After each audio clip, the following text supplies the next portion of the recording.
मैं प्रोफेसर सविन सिंह अपनी geography lecture series में आप सभी लोगों का स्वागत करता हूं। आज मेरी चर्चा का विषय है सुनामी, सुनामी तरंग, सुनामी वेव्स। 26 दिसंबर 2004 के पहले भारत में, अपने देश में सुनामी शब्द से अधिकांश लोग परिचित नहीं थे। केवल इसका जिक्र जो है ज्योग्राफी और जियोलॉजी में, फिजिकल ज्योग्राफी में होता था। वो भी ज्योग्राफी के भी तकरीबन 50-60% से ज़्यादा लोग सुनामी से परिचित नहीं थे। लेकिन 26 दिसंबर 2004 को हिंद महासागर में सुमात्रा के पास जो सुनामी का जनन हुआ और जिसने तबाही का तांडव किया, उसके बाद से तो अधिकांश लोग सुनामी से परिचित हो गए। उसी तरह से जैसे आज भी ज्योग्राफी के अधिकांश विद्यार्थी और अध्यापक यही जानते हैं कि आर्कटिक क्षेत्र में इनूट्स और एस्कीमो बर्फ के इग्लू घर में रहते हैं, लेकिन ये सत्य अब नहीं है। अब ये Eskimo modern western life styles का अनुसरण कर रहे हैं और प्री फैब्रिकेटेड हाउसेस में रहते हैं। सब नज़रिया बदल गया है। अब स्लेज, कुत्ते से खींची जाने वाली स्लेज उतनी कारगर नहीं है। अब वहाँ भी ऑटोमोबाइल्स आ गए हैं, जिसको पावर स्कूटर कहते हैं, स्नो स्कूटर। खैर, मैं सुनामी के विषय में आप सब लोग ज़्यादातर जानते हो। मैं इसके केवल 2 पक्षों पर अपना ध्यान केंद्रित करूंगा। एक तो सुनामी की क्या सामान्य विशेषताएं हैं और इसकी उत्पत्ति होती कैसे है।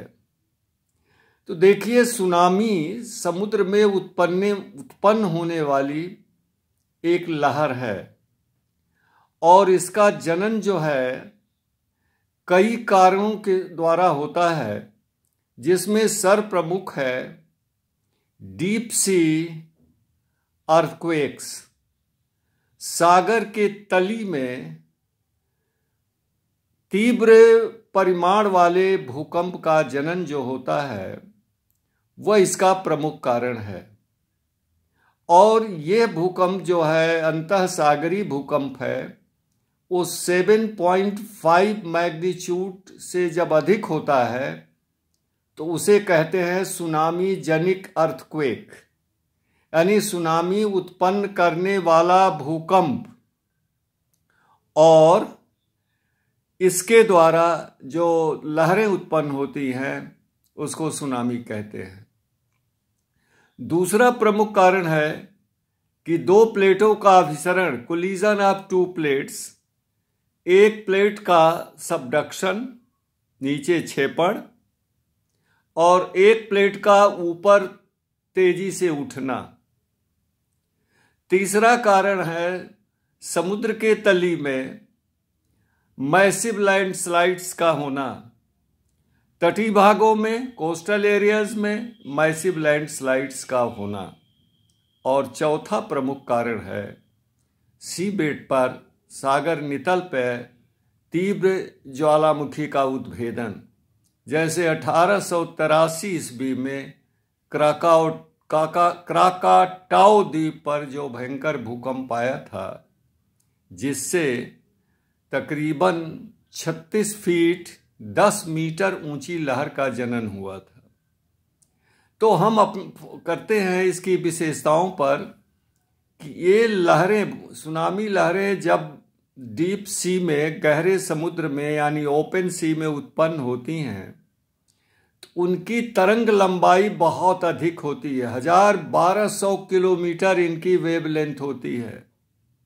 गति भी बहुत तेज होती है, लेकिन इनकी ऊंचाई बहुत कम होती है, low height. High speed, long wavelength but very low wave height.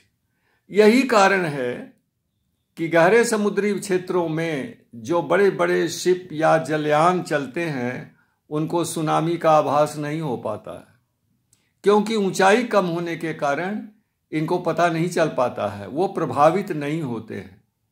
तो जिस क्षेत्र से सुनामी उत्पन्न होती हैं उनके प्रवाहित होने, आगे चलने की दिशा के आधार पर इनको हम दो प्रकारों में बांटते हैं। एक तो है डिस्टेंट सुनामी और एक होती है लोकल सुनामी। उत्पन्न होने के बाद जब ये सुनामी दो विपरीत दिशाओं में तेज गति से चलती है तो उसे डिस्टेंट सुनामी कहते हैं। और यही सुनामी जब तटीय क्षेत्र पर पहुंचती है, जहां पर उसकी स्पीड तो कम होती है लेकिन वेव हाइट, तरंग की ऊंचाई बहुत अधिक हो जाती है, उसको हम लोकल सुनामी कहते हैं, स्थानीय सुनामी कहते हैं। और जो तटीय क्षेत्रों में विनाश, डिस्ट्रक्शन होता है, धन जन की क्षति होती है, वो इसी लोकल सुनामी के वजह से होता है। दूसरी बात ये समझ लें कि जिस जगह पर सुनामी उत्पन्न होती है तो चारों तरफ की तरफ नहीं चलती है, बल्कि दो विपरीत दिशाओं में चलती है, in two opposite direction. Either they travel east and west और they travel north and south. अब हम आपको सुनामी के इन विशेषताओं की व्याख्या जो है 26 दिसंबर 2004 को आई हिंद महासागर के सुनामी के आधार पर करते हैं।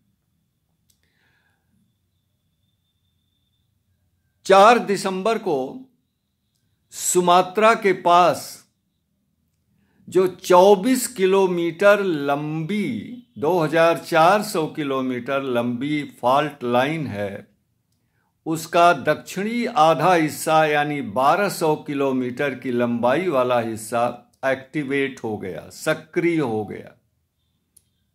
क्यों सक्रिय हुआ?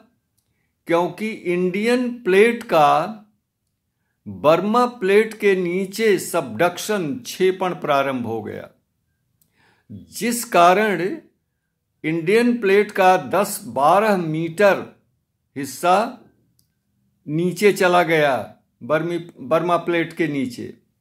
नतीजा क्या हुआ?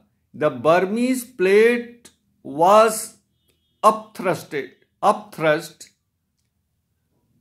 Due to subduction of Indian plate below Burmese plate. तो ये बर्मा का प्लेट जो है वो 10-12 मीटर ऊपर उठ गया। नतीजा क्या हुआ कि समुद्र का जल भी 10 से 12 मीटर ऊपर उठ गया, और वहां जो ये भूकंप आया था सबडक्शन के कारण, वो 9.3 मैग्नीट्यूड का था रिक्टर मापक पर। नतीजा क्या हुआ? चूंकि ये फॉल्ट लाइन जो थी उत्तर पश्चिम दक्षिण पूर्व दिशा में थी, इसलिए जो सुनामी उत्पन्न हुई उसके आगे बढ़ने की दिशा पश्चिम और पूर्व की ओर हो गई। नतीजा क्या हुआ? इंडोनेशिया, जावा, सुमात्रा के किनारों पर पूर्व दिशा वाली सुनामी पहुंची, जहां विनाश किया, और भारत और श्रीलंका की तरफ ये पश्चिम दिशा वाली सुनामी पहुंची, जिस कारण भारत के पूर्वी तट पर विनाश बड़ी पैमाने पर घटित हुआ। हुआ क्या कि जब ये इंडियन प्लेट 10-12 मीटर नीचे चला गया बर्मीज प्लेट के, तो समुद्र का जल जो है 10 से 12 मीटर ऊपर उठ गया, जिसका अनुमान किया गया है कि 200 ट्रिलियन टन हिंद महासागर का जल ऊपर चला गया। जब ऊपर इतना उठ गया, एक माउंट बन गया, तो वहां से सुनामी लहरें उत्पन्न हो गईं, जो भारतीय भारत के पूर्वी तट के पास आते आते, क्योंकि जब जल की गहराई, समुद्री जल की गहराई कम होती जाती है तो सुनामी की गति कम होती है, लेकिन उसकी ऊंचाई बढ़ती जाती है। और ये सुनामी की ऊंचाई ही है जो तटीय क्षेत्रों में तबाही मचाती है। गहरे समुद्री भागों में सुनामी की गति तेज होती है लेकिन ऊंचाई कम होती है, लेकिन छिछले समुद्री भाग में इसकी ऊंचाई बहुत अधिक होती है लेकिन गति बहुत कम होती है। तो नतीजा क्या हुआ कि ये 9.3 मैग्नीट्यूड समुद्र की तली में उत्पन्न भूकंप के कारण जो सुनामी उत्पन्न हुई वो भारत के पूर्वी तट पर, खास के तमिलनाडु तट पर भारी तबाही इसने मचाया।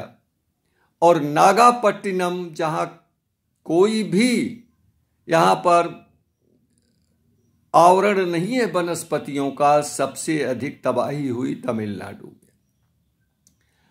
और इसी तरह की एक विनाशक सुनामी 2011 मार्च में जापान के पूर्वी भाग में उत्पन्न हुई, जहां पर दो समुद्री प्लेट के अभिसरण और क्षेपण के कारण जो भूकंप उत्पन्न हुआ था समुद्र की तली में, वह था 8.9 मैग्नीट्यूड का, 8.9 मैग्नीट्यूड का, जिसके कारण वहां पर इतनी तेज तो तीव्रगामी सुनामी उत्पन्न हुई थी सेंडाई के पास, जो जापान के पूर्वी तट पर करीब 10 से 12 हजार लोगों का जान जिसने ले लिया।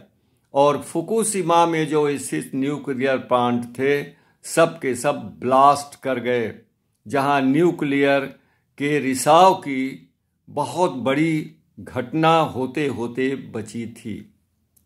तो अब ये सवाल उठता है कि हिंद महासागर के सुनामी से तमिलनाडु तट पर तो भयंकर तबाही मची, लेकिन मालदीव पर तबाही नहीं हुई, उड़ीसा में उतनी तबाही नहीं हुई, पश्चिम बंगाल में उतनी तबाही नहीं हुई। क्यों? तो देखिए, सुनामी की गति को अवरुद्ध करने वाले कुछ फ्रंट लाइन नेचुरल बैरियर्स होते हैं, जिनमें आता है मैंग्रोव फॉरेस्ट, जिसमें आता है कोरल्स। ये कैसे बचाव करते हैं? जब सुनामी की तीव्र लहरें आती हैं तो ये वेव करते हैं और उनके गति को कम कर देते हैं। यही कारण है कि उड़ीसा के तट पर भीतरकनिका में मैंग्रोव और पश्चिम बंगाल में सुंदरबन के मैंग्रोव ने सुनामी, हिंद महासागर की सुनामी की गति को कम कर दिया था। जबकि तमिलनाडु में पिछावरम में मैनग्रोव है जहां तबाही नहीं हुई, लेकिन नागापट्टिनम में हुई। मालदीव के चारों तरफ कोरल रीफ है, जिसने सुनामी की गति को मंद कर दिया, जिस कारण वहां पर बहुत कम लोगों की मृत्यु हुई। तो ये सुनामी के उत्पत्ति, उसकी विशेषताओं के संदर्भ में मेरी एक छोटी व्याख्या है। नमस्कार।